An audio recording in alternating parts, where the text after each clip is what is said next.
नमस्कार, मैं Shadab कादमी India express live से आज मैं बैठा हुआ हूँ शिया धर्म गुरु डॉक्टर यासुफ अब्बास साहब के साथ कुछ सामाजिक मुद्दों पर बातचीत करने के लिए।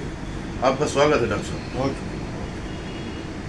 पहला सवाल बड़ा ज्वलंत सवाल है।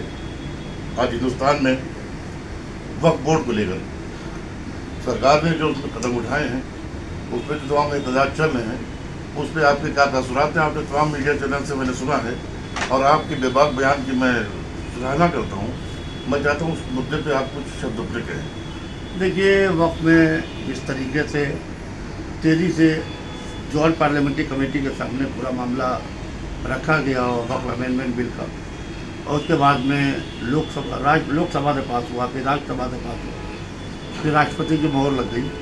अब इस वक्त सिवाय सुप्रीम कोर्ट के जो देश की सर्वोच्च न्यायालय है उसके अलावा हमारे पास कोई रास्ता नहीं। लिहाजा हम उम्मीद लगाए हुए हैं कि देश के सर्वोच्च न्यायालय हमारे साथ में इंसाफ करेगा। और अभी जो उसने अपनी प्रतिक्रिया दी है और सॉलिसिटर जनरल ने 1 हफ्ते का टाइम मांगा है जो 5 मई को पूरा हो रहा है, उम्मीद है कि फैसला हमारे हाथ में आए। मैं भी आशा करता हूँ।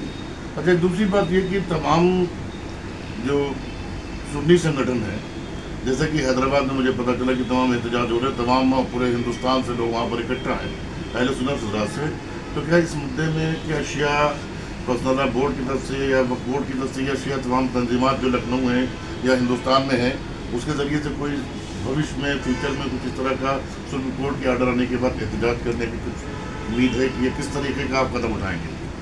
देखिए, जो भी एहतजाज है वो संविधान के दायरे में रख के होना। बेशक मैं इसके खिलाफ हूँ कि आप सरकारी संपत्ति को नुकसान पहुँचाइए, सरकारी वाहन को नुकसान पहुँचाइए, आप नारा तकबीर लगाते हुए सड़क पर निकल आइए और आप इख्तलाफात जिससे पैदा हों और माओ की गोदियाँ उजड़ें, औरतों का स्वाद, मेरे ख्याल से ये बिल्कुल गलत है। बेशक और एहतजाज होना चाहिए और बिल्कुल होना चाहिए, मगर जो संविधान ने राइट दिया उस राइट्स को ध्यान में रख के होना चाहिए। बहुत अच्छी बात है। अच्छा, एक बात और ये कि अभी मेरे संज्ञान में आया कि आपकी इस सिलसिले में दिल्ली में माननीय श्री रक्षा मंत्री राजनाथ सिंह से मुलाकात हुई, तो क्या इस मुद्दे पर कोई विशेष बात हुई या उन्होंने कोई आश्वासन या कोई अपनी प्रक्रिया दी है भविष्य में? देखिए, अब तो सरकार को जो करना था वो कर चुका है। अब इस संबंध में बात करना बेवकूफ़ी है और कुछ नहीं। लिहाजा इस संबंध में हमने राजनाथ जी से कोई बात नहीं की। हमारी लखनऊ में मुलाकात हुई, दिल्ली में नहीं हुई है, और ये खैर से गाली मुलाकात थी हमारी क्योंकि अक्सर वो आते हैं तो लखनऊ के इशूज़ पर, लखनऊ के मसाइल के ऊपर उनसे गुफ्तगू रहती, वही गुफ्तगू थी और कोई नई गुफ्तगू नहीं। यानी आपका कहना है ये जो मुलाकात एक सामाजिक मुलाकात थी हमारी और एक जो औपचारिकता की मुलाकात जैसे आपकी हुआ करती है। बहरहाल एक और सवाल कि सुप्रीम कोर्ट का मैं कामना करता हूँ कि 5 मई के बाद जो प्रोग्राम जो उसका फैसला है वो तमाम अहले मुसलमान के हक़ में हो, क्योंकि एक ज्वलंत मुद्दा है ये मैं समझता हूँ कि ये मुद्दा है। और उसके बाद अगर नहीं आता है तो संविधान को ध्यान में रखते हुए, जैसा आपने कहा और मैं इस बात की तारीफ करता अप्रिशिएट करता हूँ, और हमेशा आपके बयान बड़े सुलझे हुए और कानून के दायरे में होते हैं, तो आपका अगला कदम कानून में दायरे में रहते हो क्योंकि आप एहतजाज करते रहते हैं। दार चौवाल का आपका एहतजाज होता है, खामोशी होता है, तो किस तरह का एहतजाज, किस तरह के कदम आप उठाने की कोशिश करेंगे?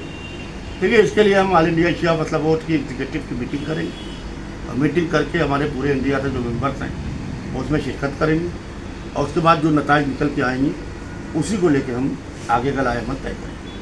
अभी कुछ भी कहना क़ब्ल वक्त होगा क्योंकि मामला देश के सर्वोच्च न्यायालय में है, लिहाजा न्यायालय के ऊपर भरोसा सबको रखना चाहिए, और हम भी देश के सर्वोच्च न्यायालय पर पूरा भरोसा रखे हुए और भरोसा रख के ही काम करें। बहुत शुक्रिया डॉक्टर साहब आपका समय देने के लिए।